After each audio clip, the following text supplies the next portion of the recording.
All right. So we're going to break down the immigrants used as weapons against us. We're going to go down the list. Okay. First, we have the Irish, which were given the police force, which is the old slave catchers. We know that relationship. We have the financial weapon against us that the Chinese and the Arabs took the mantle of. And we know if they're all businesses all up and down in our neighborhoods and stuff, but they still disrespect us. Okay. And then we came to the first wave of chemical warfare, which the Italians were responsible for. That was the heroin.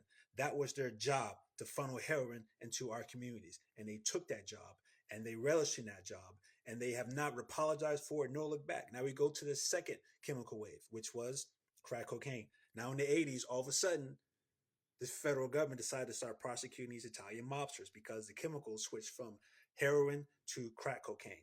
And for my generation and the ones below us, we know what happened with crack, right? We know how that went down. But it was the cartels who were bringing it in. And just like every other group, once you sign this contract in order to help subjugate the black community, your underworld is allowed to operate for free. And best believe that that money that the cartels made, don't think for a second that didn't trickle down to all of their communities. Okay? That much money in such a short time, they all were benefiting from it. You didn't have to be a supplier in order to get the benefit from it. Okay? So this is something that they accepted as a people, and it continued until the U.S. government decided to stop it. But I remember the war on drugs. Okay, I remember Dare. I had like the little Dare T-shirt. I remember the news and stuff, and everybody you would see on it. You know who you would see on the news? You would see kids look like me getting roughed up on corners. You would see single floor 2 and 3 bedroom houses getting kicked in with all this military grade gear. But you know what you didn't see? You didn't see any mansions getting kicked in, right? You didn't see any like big huge warehouses getting robbed. Maybe like once or twice, like every decade or so, just to put a show for it. You didn't see like big takedowns that would really put a dent into the supply network because they were covered. But all the heat came from the very bottom end, from the poor, from us, and that was a contract that the cartels signed, and by extension, the Hispanics, Mexican Hispanics to be precise. Okay, and so when you have all of these all of these factors getting in and everything, then you understand the role that all these immigrants groups had, and that was the Mexicans' role, was to ensure that crack cocaine came into our communities. And they also had a financial role because you see a lot of their business was open up too. So they had the financial with the Asians and the Arabs, and then they also had the half chemical with the Italians and stuff. They were burning the candle on both ends. Okay, and at the same time, too, they having any kind of remorse for the things they did to our community? No, they knew what they were doing. But just like I said, all of these immigrant groups, a lot of them have one thing in common. They have horrible civil rights records among themselves. You hear about what the cartel does in Mexico, right? Leaving bodies on the side of the roads, taking out government officials. When have the Bloods and Crips ever taken out government officials and left bodies laying in the street as a message?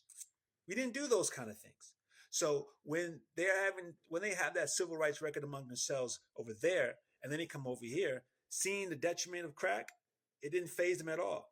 And it wasn't until they switched from crack to fentanyl, and then it started affecting the untouchable groups. Then all of a sudden, now the federal government is like, okay, cartels are bad. We really need to crack down on them, right? It's the same thing with the Italians. Once you show that either your use has come to an end, or you break off from the script, which was the cartels did, now they're a problem because they broke off from the script. And now they're talking about, oh, you need to help us. We help you doing what's the big thing they're saying now? Like slavery was abolished pretty early in Mexico. We helped you and stuff. Yeah, but the black president that abolished slavery, you took out. And then what was your reward for helping us with slavery, right? Bringing in crack cocaine later on and decimating our communities. Yeah, I say we're pretty even, Mexico. So don't try to play that against us. All right. For all that stuff you did, you claim with slavery, yeah, but we got receipts for what you did with crack cocaine, and that was your community that brought it in, and we still don't see no apology for it. What has the black community done to the Mexican community, right? What have we done to them? Nothing. But what have they come here and done to us? Their uncles and their brothers and their fathers that was helping with this, and sisters and mothers, because they're all in on it. They knew that it helped benefit them, but there was no remorse for it. So that was the Hispanic role in our attack and the attack against us as far as immigration. They were part two of the chemical warfare against us. And don't ever forget that. Don't ever forget that crack would not have been possible if not for the cooperation, not only of the cartels, but the Hispanics that surrounded them, the peripheral ones. It would not have been possible without them. Do not forget that.